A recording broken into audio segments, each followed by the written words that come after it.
First story, High School Time Travelers, The Mayan Mystery. Spring brings a breeze of novelty and excitement to the students of Westbrook High. The long-awaited field trip to the Natural History Museum in New York has finally arrived. The hallways are filled with animated conversations as the students board the buses, ready for a day full of discoveries. Among the students is an inseparable group of friends, Jake, Sarah, Emily, and Tom, who share a particular interest in mysteries and ancient history. They can hardly wait to explore the new exhibit on Mesoamerican civilizations. When they arrive at the museum, the grandeur of the place leaves them awestruck. Gigantic dinosaur skeletons, rare fossils, and ancient artifacts fill the environment with a sense of wonder. Guided by a museum map, the group quickly heads to the Mesoamerican Civilizations wing. The exhibit is filled with fascinating artifacts, ceremonial masks, intricate jewelry, and even a replica of a Mayan temple. As they explore, Tom, the most curious of the group, notices something peculiar. At the back of the room, hidden behind a heavy curtain, is an unmarked door.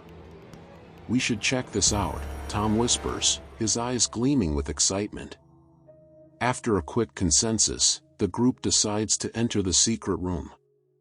Upon opening the door, they are greeted by an astonishing sight, a dark chamber illuminated only by the golden glow of a mysterious artifact at its center. It's a disc adorned with enigmatic symbols that shine with a supernatural light. "This isn't on the map," Sarah says, examining the artifact closely. "What could it be?" Without warning, Emily touches the disc. A bright light floods the room, and the group is engulfed by a sensation of vertigo. When the light fades, they find themselves in a dense, hot jungle. The sounds of wildlife echo around them. In the distance, a majestic Mayan temple rises above the trees. "This can't be real," Jake murmurs, both amazed and terrified. They quickly realize they've been transported back to the time of the Mayans. Using the knowledge they've gained from their classes and the museum exhibit, they begin to unravel the artifact's mysteries. With each step, they face challenges and dangers, from avoiding Mayan warriors to deciphering complex riddles carved into ancient stones. While exploring a sacred cenote, they discover inscriptions revealing the artifact's function, a portal between times. But to return to the present, they must perform a specific ritual at the top of the temple before sunset. With the sun setting on the horizon, the friends know time is against them. The journey to the temple is fraught with obstacles. They face wild animals, treacherous terrain, and the constant threat of being discovered by the locals. But united by the spirit of friendship and adventure, the group overcomes each challenge. When they finally reach the temple, the atmosphere is engulfed in a sinister twilight. The shadows of trees and ancient structures dance around, creating a haunting ambience. The silence is broken only by the distant sound of ceremonial drums, heightening the sense of urgency. "We need to hurry," Jake whispers, leading the group up the worn stone steps. As they ascend, a thick mist begins to envelop the temple. With each step, the feeling of being watched intensifies. Sarah feels a chill down her spine and looks around, but sees nothing but mist and shadows. Fear starts to take hold, but the determination to return home is stronger. At the top of the temple, they find an altar covered in moss. They place the artifact at the center and begin performing the ritual according to the inscriptions. Suddenly, the mist thickens, and spectral figures of ancient Mayan priests start to appear around the altar. Their eyes glow with an ethereal light, and they chant in a forgotten language. The air around them grows cold, and the wind howls through the ancient stones. The friends feel the pressure of time and fear mounting.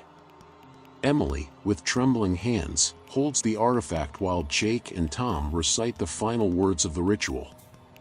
The artifact's light begins to pulse, illuminating the spectral faces of the priests. Suddenly, one of the priests extends a spectral hand and touches the artifact. A jolt of energy surges through Emily, making her scream and drop the disc. It rolls towards the edge of the altar. Sarah, in a swift move, lunges to grab the artifact before it falls. With a final effort, they place the artifact back on the altar and complete the ritual. The light intensifies, momentarily blinding them.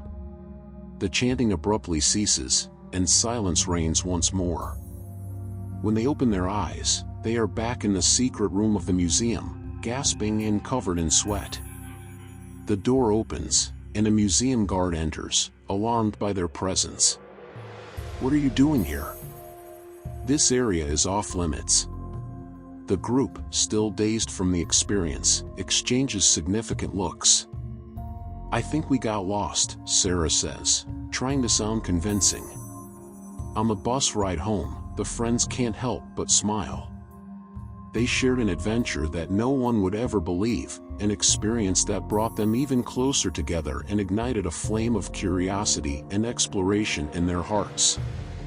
And, of course, they would always wonder what other secrets the mysterious Natural History Museum might hold. Like and subscribe, this will help our project, and by doing so, you encourage me to write and bring new stories. Let's move on to the next story. Second story, High School Survival, The Lost Trail of Yosemite. Spring brought a breath of adventure for the students of Riverview High School as they embarked on an eagerly anticipated camping trip to Yosemite National Park. The trip was part of their biology curriculum, intended to give them a hands-on experience with ecosystems and wildlife. Among the students was a close-knit group of friends: Mike, Lisa, Alex, and Rachel. Each carried a mix of excitement and a bit of trepidation about spending a few nights in the wilderness. Upon arriving at the park, the grandeur of the towering sequoias and the roaring waterfalls left them in awe. They set up camp under the guidance of their teacher, Mr. Anderson, a seasoned outdoorsman. The first day was filled with guided hikes, wildlife spotting, and note-taking. As dusk fell, they gathered around the campfire, sharing stories and roasting marshmallows. The forest at night felt both serene and eerie, the silence punctuated by distant animal calls. On the second day, during a solo exploration activity, the group of friends decided to venture off the main trail, eager to find a secluded spot for their observations. They trekked deeper into the forest, mesmerized by the untouched beauty around them. However, as the sun began to set, they realized they had wandered too far. Their path back seemed unclear, the forest now an intricate maze. "Guys, I think we might be lost," Lisa admitted, her voice tinged with worry.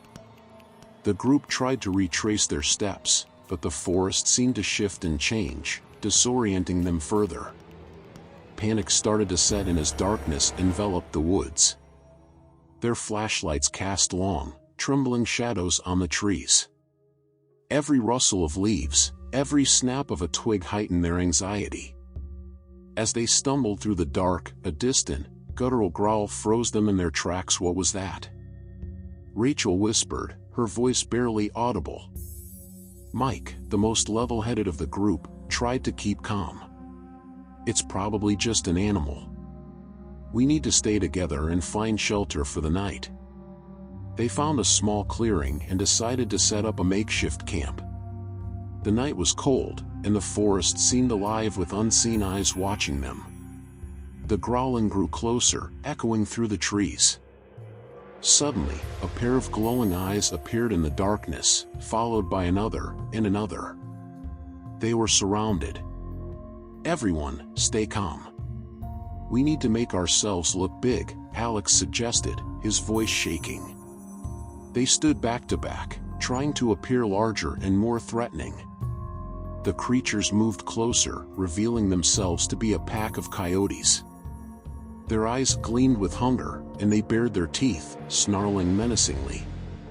Just when it seemed the coyotes would attack, a blinding light flooded the clearing. The coyotes yelped and scattered, disappearing into the darkness. The friends turned to see Mr. Anderson and a park ranger running towards them, flashlights in hand. "We've been looking everywhere for you," Mr. Anderson exclaimed, relief evident in his voice. "Are you all okay?" The group nodded, their fear slowly dissipating. The park ranger, a stern but kind woman named Officer Green, guided them back to the main campsite, her presence reassuring. Back at camp, safe and sound, the friends huddled together, recounting their harrowing experience. They realized how close they had come to real danger and how important it was to stay on the marked trails. The rest of the trip passed without incident, but the memory of that night stayed with them. They returned to school with a new appreciation for nature and a stronger bond of friendship, forged in the fires of shared adversity. And so, the tale of the Yosemite incident became a legend among the students of Riverview High, a story of survival and bravery that would be told around many campfires to come.